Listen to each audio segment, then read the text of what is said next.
Hello, and welcome to Season 3 of Fractional Futures, where in this season, we're diving into how fractional CMOs can help SMEs and portfolio companies scale and maximize enterprise value. Joining me across these episodes is Rob Nicholls, a seasoned CFO, a non-exec director and board advisor with over 35 years of global finance expertise. I'm delighted to welcome him to the show today. Hi, Rob. How are you doing? See you, Paul. Yeah, doing very well. Good stuff. What have you been up to since we spoke last? Bit of golf.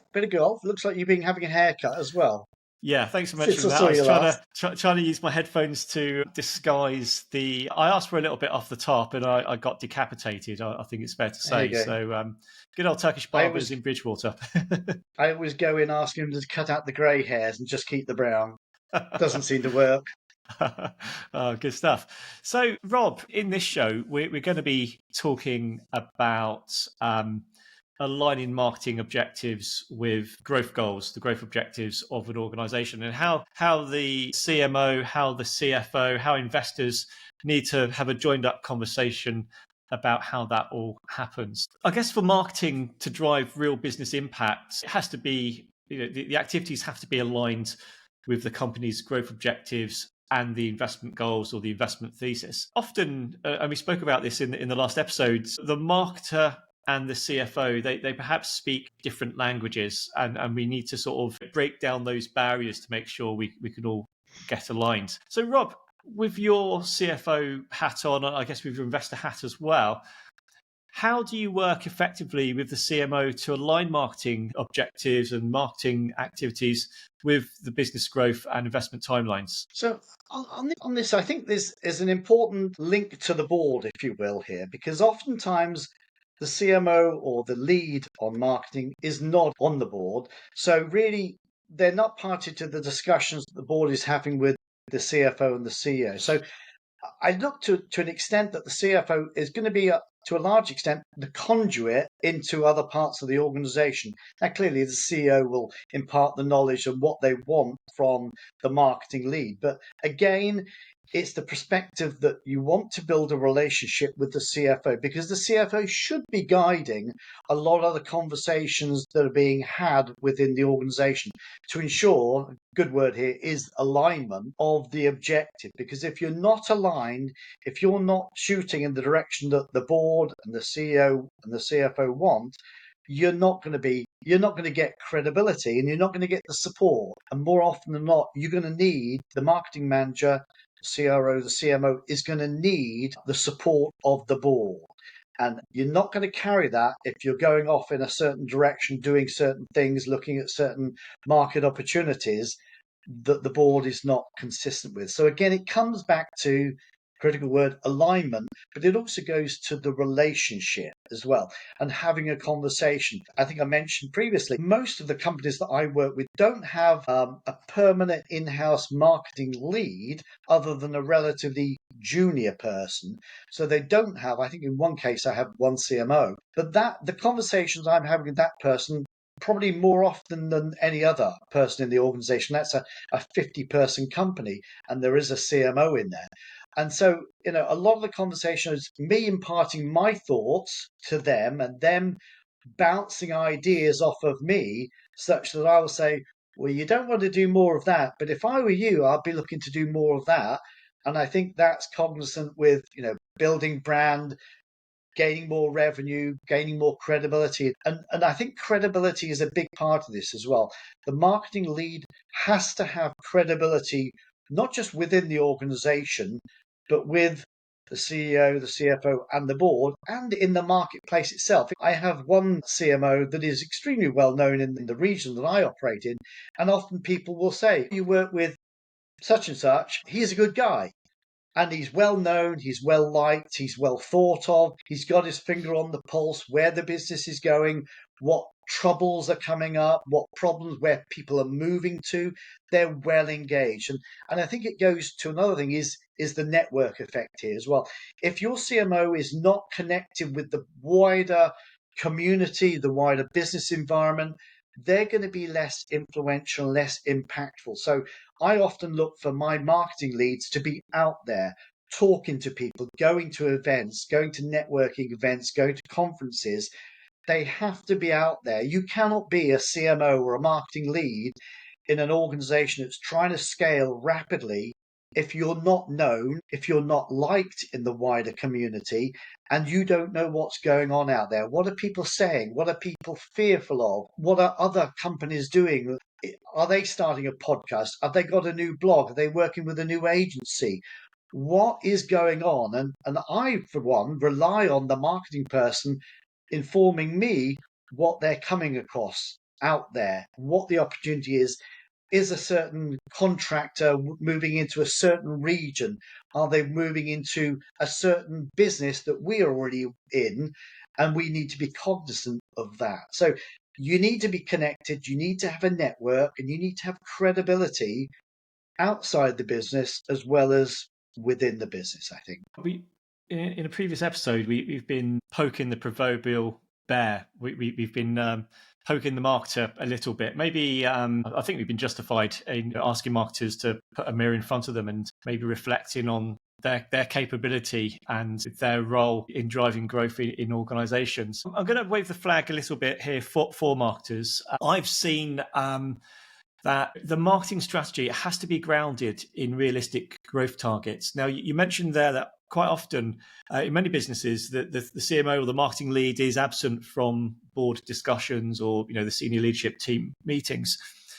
And so what sometimes happens, I've seen this often, is the CFO will work with the CEO. They'll look at last year's sales performance and they say, right, what we want to do is we want to do at least 10% more than we did last year in the new financial year.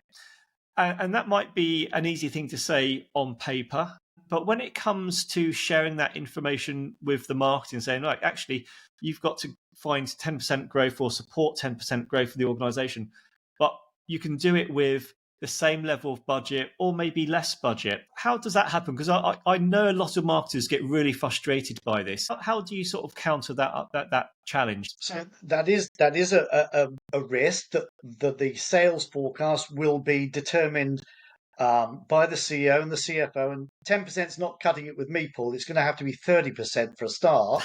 The other thing is it's not going to be a bottoms up process. We're not going to build it by business, by numbers of customers, the revenue generated per customer multiplied by 12 months of the year or something. It's not going to be a bottoms up. The likelihood is if you did 1 million last year, I'm going to want you to do 1.3 million. The CEO might say 1.2 million, and the marketing manager might say 1.1 million. Well, someone's going to win, and likely as not, it's going to be the CFO and the board, and they're going to put a 1.3 million pound target on you, and you're going to have to figure out how to do it. Like you said, likely as not, with not 10%, not 15%, not 20% extra resources, with likely 5% more. So you're going to have to be smart. You're going to have to leverage existing content. You know that I post on LinkedIn every day. Well, I don't come up with a new post every day. I'm leveraging existing content quite often. So you're going to have to get smart. You're going to have to use technology as well. AI could probably either replace marketing or be its best friend. So if you're not utilizing AI, generative AI, to generate insights, market knowledge, whether it's copywriting, but equally research where the market is going, where are other companies going, where is the marketplace going that you operate and serve in. That's relatively easy to find that out today. Within an hour, I can have a report on the CEO's desk of what the opportunity is, and you should, as the marketing manager, be able to do that as well. Research should not be an issue in terms of the opportunity. It is today because nowhere near enough businesses are generating research insights. Nobody's doing research unless you're asked specifically, research that. Nobody's doing it objectively, trying to understand what the opportunity 2, 3, 5 years down the road is, what countries. People come to me all the time. Where should we be expanding to? Well, they look at Germany, France, the US. You can't look upon it like that. You need to look at specific markets for your specific industry, for your specific product. So it might be better that you look at markets like California, Dubai, and Singapore rather than Spain, France, and Germany. The market opportunity is better, but it has to be based on research. And that's something the marketing officer must own, because I'm not going to own it. I'm going to expect you to generate that research, whether it's insights from organizations like Bowhurst or wherever it may be. You need to be putting that insight in front of me and leveraging that for the business and telling me things that I don't know. Tell me things that I need to know to do my job better to inform the board. So get ahead of the game. And those insights, I think, sadly, are largely lacking to a large extent today. But it's at your fingertips. You've got available to you. You should be providing these one-page summaries once a week, once a month, insight to the board. It's readily available and largely free. And the CMO, I think, has to own that. Yeah, totally right. And you mentioned Bowhurst there. I remember having to ask the CFO for extra budget to afford to the Bowhurst reports. I know they're quite pricey. You know, they are fantastic reports.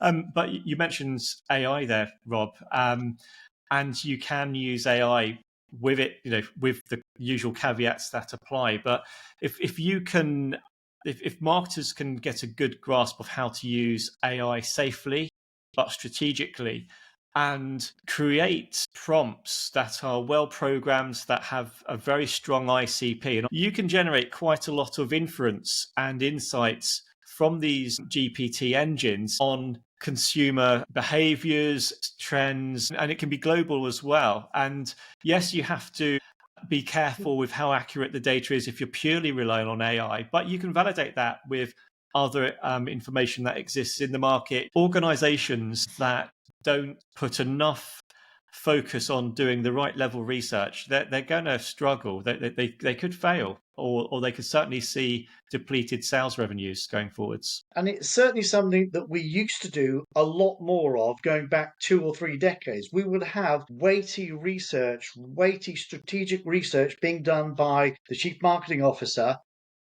It's largely not done today, and that is it's a risk, and it's a shortfall that probably should be addressed. And I'm a big believer in that, generative AI. It's a bit like me. My sales force used to refer to me as being either their best friend or their worst nightmare. And I think generative AI could be the same thing to marketing. It could be marketers' best friend, or it could be their worst nightmare. And as a CFO, if I come to you as a CMO or a fractional CMO and I provide you a pack of insight, how do you receive that information? How do you do your own due diligence on, can I trust this information or not? How do you as a CFO get under the skin of those insights from which to base your own decisions on whether you should follow it or not? So, two things is straight off the bat, I will do my own research. I will do my own research to basically either support or reject what someone's coming to me for. The other thing is that it goes to relationship as well. If I like you as a CMO or a marketing person, a CRO or business development person, I'm going to be more inclined to consider it objectively. Equally, as I say, I'm going to do my own research as well, but relationship is a big part of it. I'm a big believer in investment in the business to move the business forward. So if you're going to come to me and say, I want to spend £100,000 building on the brand that we've got in the marketplace, I'm going to be like, yeah, go for it. Absolutely. We need to do that because I think there's inherent value in those intangible assets that you're looking to create, and that the business will be better off if we do spend X amount of dollars on that. So I am, as a CFO, going to be open to that. I'm not going to be the person that says, no, no, no, not going to happen. You're going to get an opportunity to pitch to me, pitch to the CEO and the board if necessary, but I'm not going to rain on your parade. I'm going to support you more than likely, unless it's a piss poor idea, in which case I'll tell you it's a piss poor idea. But equally, you're going to get my support. And if it is brand building, if it is strategic, if it's backed up by good research that you've done or that a third party has done, even better, more's the better. When I was in the US, we used to work with a lot of the universities. We would literally put a piece of work out to a couple of university professors. They'd get a couple of their PhD students to work on it, and it would be good quality empirical research that's done independent of the business. Now, it has to be a substantial business opportunity, but there are marketing people, there are young people in universities that would love an opportunity to do a piece of market research for you through the summer or the winter period. You should be doing that. You should be taking their research and applying it. So, that's a relatively low cost way of generating empirical research that's got quality. Get somebody else to do it, outsource it. But you need to get your marketing manager in line with the CFO and what the CFO is thinking, talking the same language, having credibility in the marketplace. And if I say to you, Paul, I think you should do more of this, I would strongly recommend you do more of this and less of that, because that's going to build the relationship. And I'm going to be much more amenable to receiving. If you say to me, we need to invest in a fleet of 12 vehicles to go and do remedial work on client whatever, I'm going to be more inclined to say, yeah, I think we should. Or another one of my clients wanted to invest in half a dozen drones so that they could do site surveys. And I'm like, yeah, that sounds like a value added service that our clients would value. Can we price it accordingly? Can we add it as a value, a line item, drone service, £1,000 a month? Can we generate revenue opportunities from that? So if you're going to do the research that might lead to revenue generating opportunities or margin expansion or pricing opportunities, I'm going to be all over that, and I'm going to support you to do that. That kind of ties nicely into the next topic, integrating marketing into business planning. Now, quite often the marketing leads will be not completely absent from the planning process, but it'd be mostly a process led by the CEO, CFO. It'd be those two protagonists that will look at the numbers. They'll look at where they want to take the business.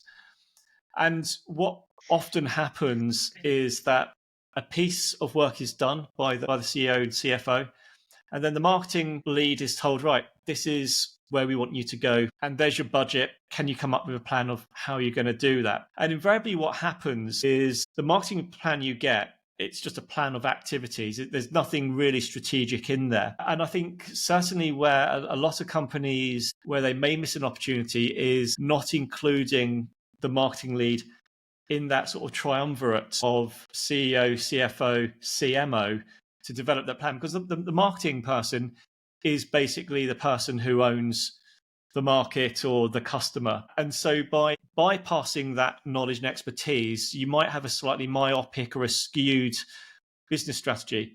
What can businesses do to include the CMO or the fractional CMO or the CRO at that very early phase of developing the business strategy going forwards? I believe very strongly that the marketing strategy should be the business strategy, and the functional areas of the business feed into that to say, right, how are we going to support the marketing to reach the customer, to increase the demands, to improve customer satisfaction?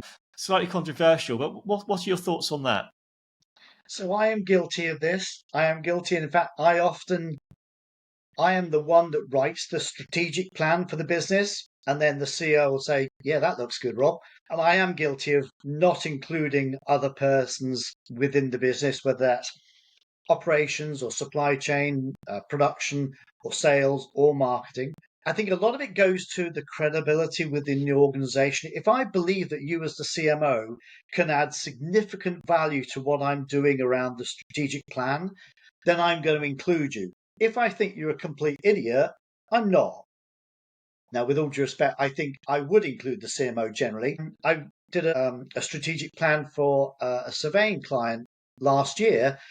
The CEO and myself basically put the whole thing together. We didn't even involve in this case, the business development director. So we determined what activities were going to happen. We had a high-level 5-year financial forecast that talked to the number of dollars we were going to put into the marketing, PR, consulting bucket, if you will. And you're going to give a certain amount of money on a monthly basis to do the activities we see necessary to support the revenue goals. So a lot of it comes to credibility within the organization. I think the board will likely expect that the CMO or the marketing lead will have had significant input into that plan. And so, especially if there is a marketing or business development salesperson on the board, they would expect that. If there isn't that person, it's down to the CFO and the CEO to ensure we do include the marketing lead, because they are insightful. They do know what the opportunity is. They do know the risk. They do know the competitors. They do know what pricing works and what doesn't work generally. Sometimes you have to force your way into that process. My business development person didn't say, Rob, I need to submit the marketing piece for the strategic plan. We basically just determined it ourselves. And I will often go off, and I'm often charged by the CEO to develop the strategic plan, because finance has become this be-all behemoth that has scooped up everything, whether it's HR, IT, facilities, supply management, production, whatever it is, and fortunately not marketing yet. But there is an expectation that the CFO will become this aggregator of everything. And I will often look to pass pieces out, like, here's the marketing piece of the strategic plan. What do you think? What am I missing? Maybe it's more the tactical pieces that I'm missing. Maybe it's also more a market segment that I'm perhaps missing out on. But it goes to credibility, I think, Paul. If you have credibility in the community, in the business environment, in the organization, in the business itself, and the CEO and the CFO like you're going to get involved in that process. And it's very valuable that you are involved in that process, and that it's not, Paul, here's £1 million this year, spend it wisely, and we expect £12 million worth of sales as a result. It's not a very good wicket to be playing on, is it? No, absolutely right. And I think marketing leaders need to transition from being famous for being known as the colouring ink department or holding the I would never crayons. say that. I would never say that. I know Paul, you know me. wouldn't, but I know a lot of other business leaders that might. They need to move from that badge to becoming trusted growth advisors within the business. I think those highly commercial marketing leaders that can understand how profit and loss works, they can speak the language of the CFO, they can talk in terms of value accretion, enterprise value, revenue, profitability, all those kind of good things, but also advise the CFO and the CEO on where are the new opportunities in the market that we should be looking at the very least, or where should we be pointing our market research, whether it's looking at those opportunities or mitigating any threats that we've just uncovered in the marketplace. And also, taking that internal look at the capability of the organization, saying, right, where are our strengths? What business strengths do we have that are contributing to competitive advantage? If you can manage that kind of level of dialogue and not just be seen as the department that can jazz up a PowerPoint, or they're doing another jolly, or they're setting up another event, that's a much more powerful leverage to hold as a marketer to win back that influence at the board level. I agree totally. I mean, it's engagement. It's being part of the team, the senior leadership team, even if it's not on the board. Being party and providing that value-added service, the objective service, that's what's really highly valued. And to a large extent, it is kind of missing to a large extent today. And that's where I think that the opportunity is for the CMO, the marketing lead, to move up the value chain within the organization and provide that insight. Absolutely agree. Yeah, and I believe very strongly a lot of marketers, they are very good at developing the ICP, the ideal customer profile, client profile, but very few are good at or even bother with what I call the other ICP, which is the internal client persona. I think the best marketers, the best marketing leaders, they need those internal ICPs for the CFO, for the CEO, for sales as well, because they need to be treated in the same way as a customer or a client. You need to understand what the pain points of those protagonists are. You need to understand what value you can add as a marketer to those protagonists on the board. And really, it's about delighting that internal customer. And I think if you can do that, if you can win that trust, you can win that respect, win that credibility, then you're going to create some magic in the organization that you're helping to build. Yeah, I absolutely agree. And you're going to create value in the organization, and therefore you're going to become more valued in the organization. I come back to a lot of it. It's relationships, it's alignment, it's being known as being in the community, in the business environment, in the industry, becoming known and respected. And you'll get the respect within the organization and therein create additional value. And on that point, it's probably a good place to close the show. If you've been listening or watching this episode, I hope you found value from our discussion. In the next episode, Rob and I will be discussing how to scale customer acquisition and retention. So stay tuned for that one. Rob, thank you very much for giving up your time today and keeping yourself away from the golf course to record this show. I hope you've enjoyed it. I've really enjoyed listening to your perspectives, and I look forward to the next episode. Pleasure. Thanks very much, Paul.